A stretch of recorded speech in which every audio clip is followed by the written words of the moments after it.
When I was a little kid, people would say, what do you think you're doing? But that just meant stop. They didn't actually want to know my thought process.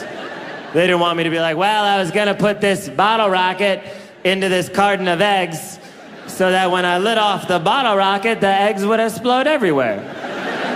Oh, well, that's very interesting. And what brought you to this experiment? Oh, well, thank you for asking. Well, you know how I'm filled with rage?